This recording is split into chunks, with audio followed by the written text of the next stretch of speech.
So I'm here with Curtis Strickland, and we're just talking about how to be a witness even while having a full time job. So I'd like to welcome my good friend Curtis Strickland. He's based in Jacksonville, Florida, and we're just gonna have a quick conversation of him about his salvation testimony. So Curtis, what can you tell us? How did you what's your testimony? How did you find salvation?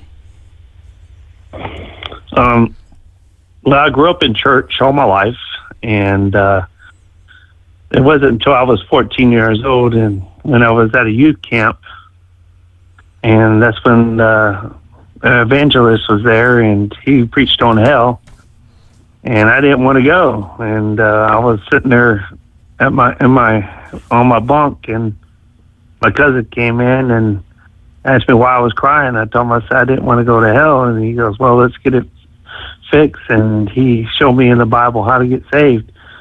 And that's what's amazing is that I grew up in church doing all the right things, going to church Sunday morning, Sunday night, Wednesday, and all the little things. And but yet nobody really showed me in the Bible about hell and about what Christ did for me on the cross. And that's how I got saved. And from then on, I mean, my life has changed. And that's what's amazing about Christianity nowadays. So many people are so scared to talk about hell, and so they make it sound like just Jesus is offering salvation, just like he's offering candy for Halloween.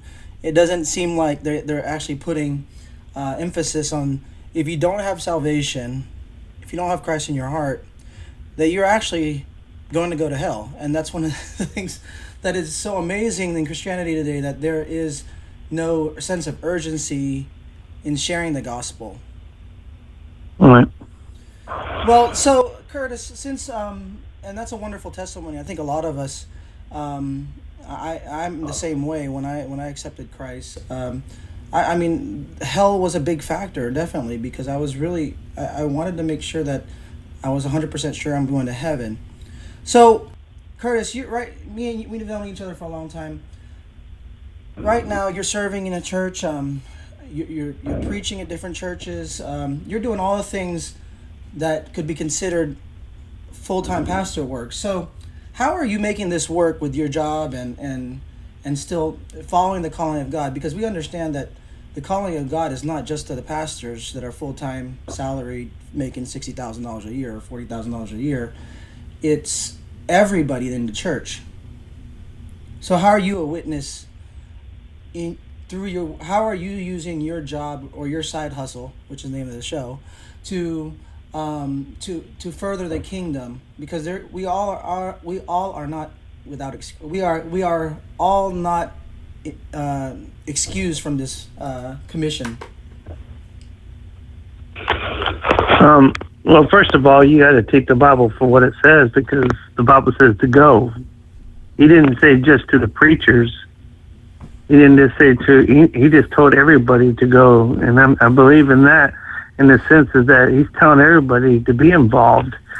And it's not so much, I know so sometimes we get so busy, but the point is that if being involved in the ministry some way, somehow you're volunteering, is that you make time for things that are important to you. And that's one thing I've realized in my life, is being in the ministry is very important to me. So I make the time for those things to make it my priority to be involved in God's work. And that's what it's talking about. Sometimes you have to sacrifice a little bit of sleep, or sometimes you have to sacrifice and not to be able to do some certain things. But the point is that when you're doing those sacrifices for Christ, as Christ sacrificed for us, the reward is 10 times more than anything that's going to happen on this earth. And that's the way I see it, is that I do those things not for me, but for him, because he's called me to be involved. He's called us all to be involved in his work. And not just certain people, not just certain pastors or certain women, but everybody to be involved in his work.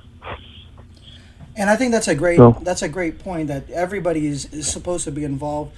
I was in a conversation with a pastor yesterday 2 days ago. 2 days ago, and the pastor said that the laborers are few. That's the biggest problem. And I said, yeah, it is true the laborers are few, but the problem is the churches are not preaching to their members. There's a lot of members, by the way, right? There's a lot of churches who have members, and they're not becoming laborers. That's the problem. So there's a problem in leadership and teaching. I mean, in other words, we have the talent there. The problem is we're not developing the talent. And somebody like you who has a full-time job, and you've decided, you know what, I'm going to do just about what a pastor does, but I have this side hustle job to fund my work. And you don't need a full-time salary from a church to be effective as a preacher, as somebody who shares the gospel, because we're not exempt. Exactly.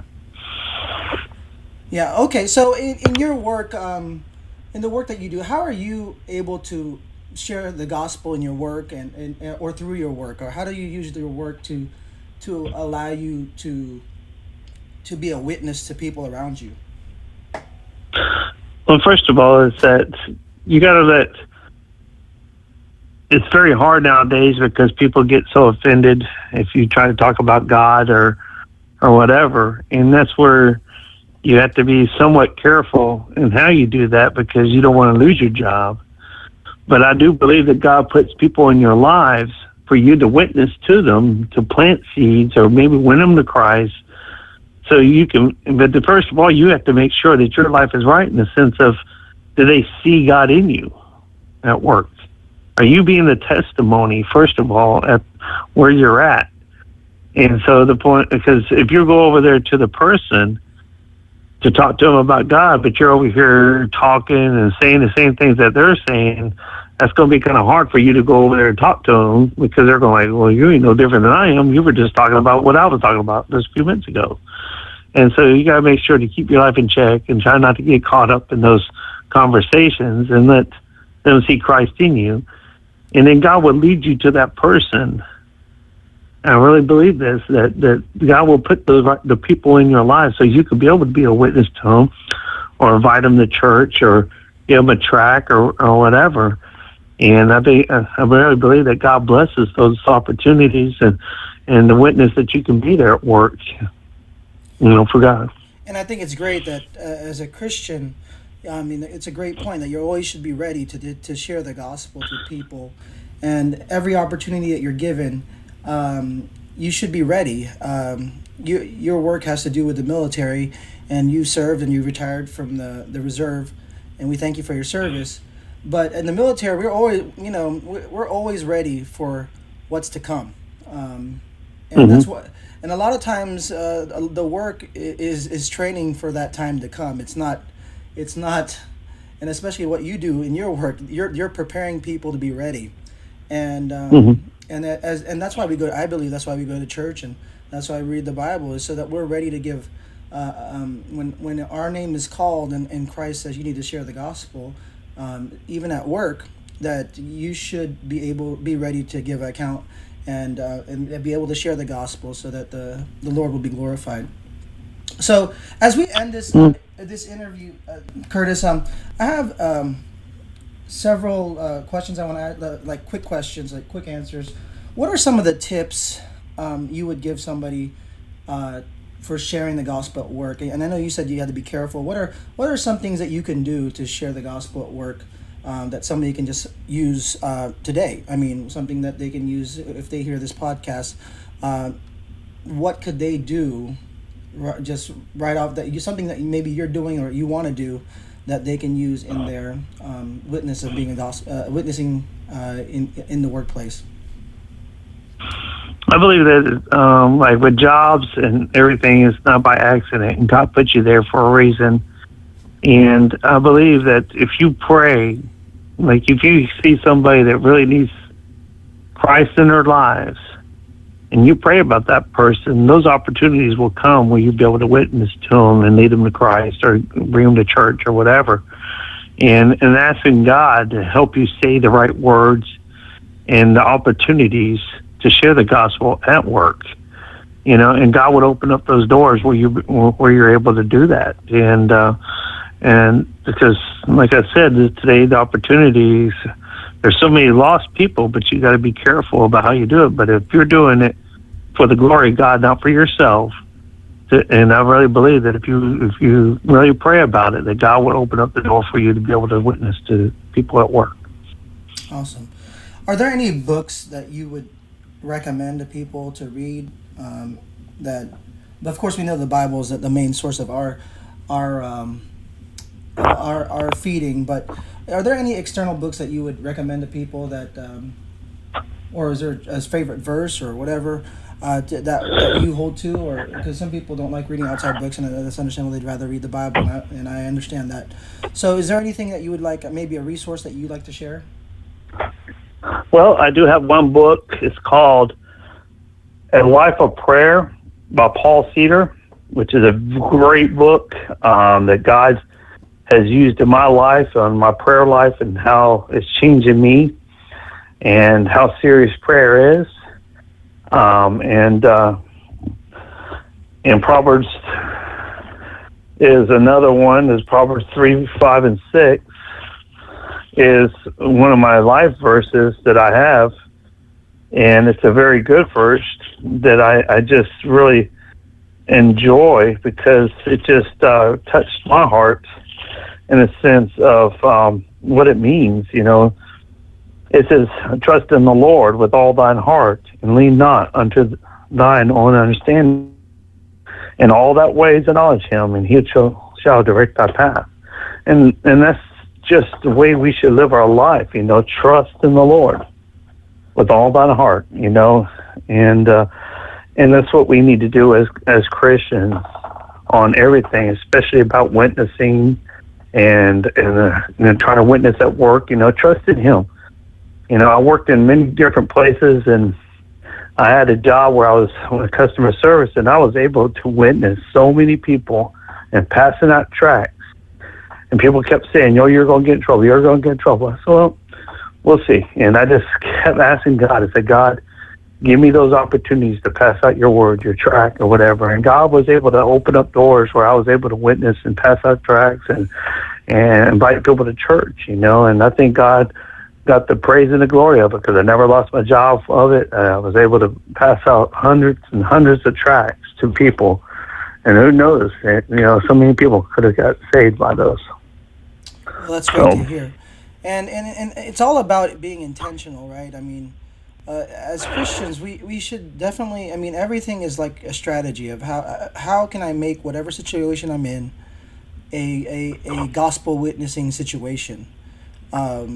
You know, I know you were in the military, and you know, a lot of times people in the military, you know, they're faced with you know, separation from families and separation from their kids, and you know, just from their hometown and everything, and the support system's not there. So that when somebody like you comes along and you're full of this word, and you've been praying, and you're ready to give account to these people about what the Lord has showed to you, I mean, you're just ready to go. And I think that's the great thing about being a Christian. But we actually have to be intentional about it. We have to always want to put it out there, and it has to be. It can't just be random stuff. It has to be really planned out and said, you know what?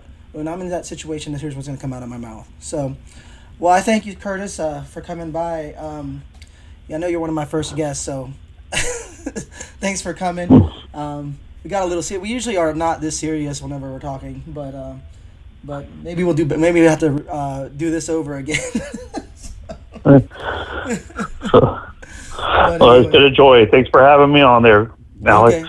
And what does the future hold for you? And where can we get a hold of you? Have an email address? Curtis.strickland@gmail.com. And then Strickland is spelled. Stricklen. Okay. And what does the future hold for you as far as, are you just, you're still in the, you're going to continue what you're doing, of course, you're serving God, and so do you know exactly what's going to happen next, or are you still just waiting for God to I'm still up in the air. We're talking about going to deputation school next year, and I am preaching in my uncle's church this Sunday night at 6, and down at Fruit Grove, and just looking forward to that. That God would use me there, and it's just staying open to whatever doors that God could open. All right. And so All right. just be praying for us too, my wife and I. All right, Curtis. So before we end this conversation, what are some of the hobbies that you have that you like doing besides reading your Bible and everything?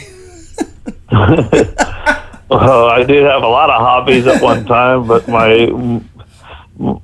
health is kind of kind of hurt right now. But I just I'm not sure about all the different hobbies. I enjoy working on my car, and it seems like that's a regular project because it has a lot of miles on it.